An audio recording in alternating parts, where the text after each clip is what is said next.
नमस्कार. आपण पाहता थेट वार्ता. आजचा प्रश्न: जग युद्धाच्या उंबरठ्यावर उभा आहे. या ज्वालामुखीतून बाहेर पडण्यासाठी मानवजातीला पुन्हा बुद्धाची गरज आहे का? आज आपण कोणत्याही बाजूने उभे नाही.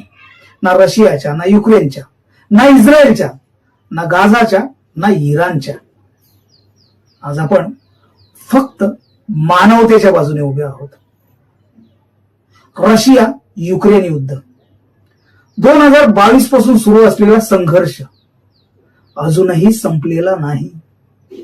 त्यातच सध्याची परिस्थिती, सीमा, नाटो विस्तार, सुरक्षा आणि सामरिक वर्चस्व हे या संघर्षाचे मुद्दे. या युद्धामुळे लाखो लोक विस्थापित, हजारो सैनिक आणि नागरिक मृत,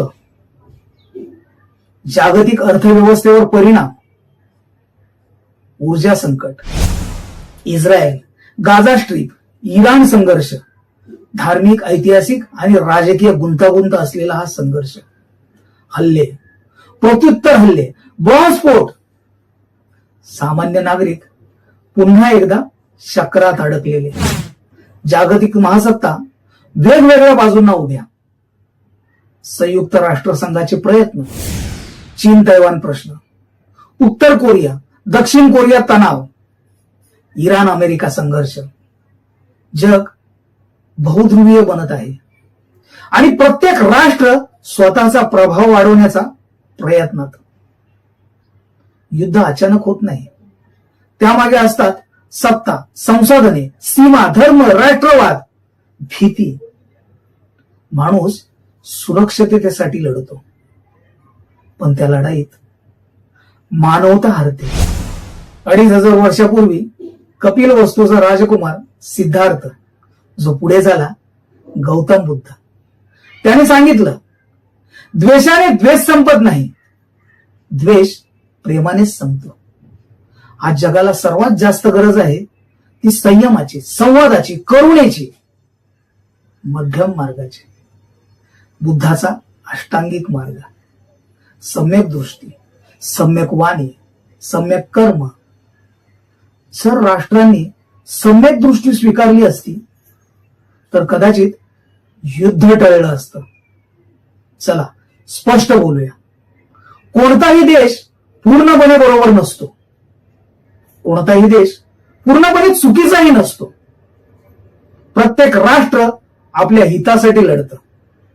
पण प्रश्न आहे, त्या हितासाठी किती किंमत मोजायची? आर्थिक निर्बंध, शस्त्रास्त्र पुरवठा, आंतरराष्ट्रीय गठबंधन, हे सर्व परिस्थिती गुंतागुंतीची बनवत आहेत.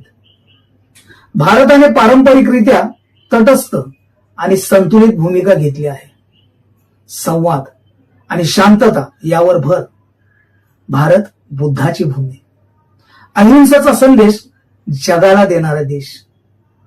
आज जग भारताकडे पाहत आहे एक मध्यस्थ म्हणून.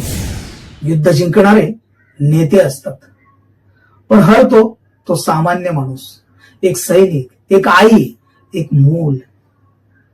जगाला अणुशक्तीपेक्षा जास्त गरज आहे करुणा शक्तीची.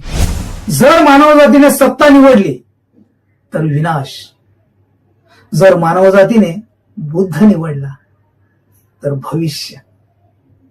हा होता सध्याच्या युद्ध स्थितीचा तटस्थ आढावा आणि बुद्धाच्या विचारांची आजच्या काळातील गरज. आपण काय निवडणार, युद्ध की बुद्ध? कमेंटमध्ये आपलं मत नक्की कळवा. व्हिडिओ आवडला असेल तर लाईक, शेअर आणि सबस्क्राईब करा. मी आहे राजेंद्र शेंडे. आपण पाहत होता थेट वार्ता. धन्यवाद.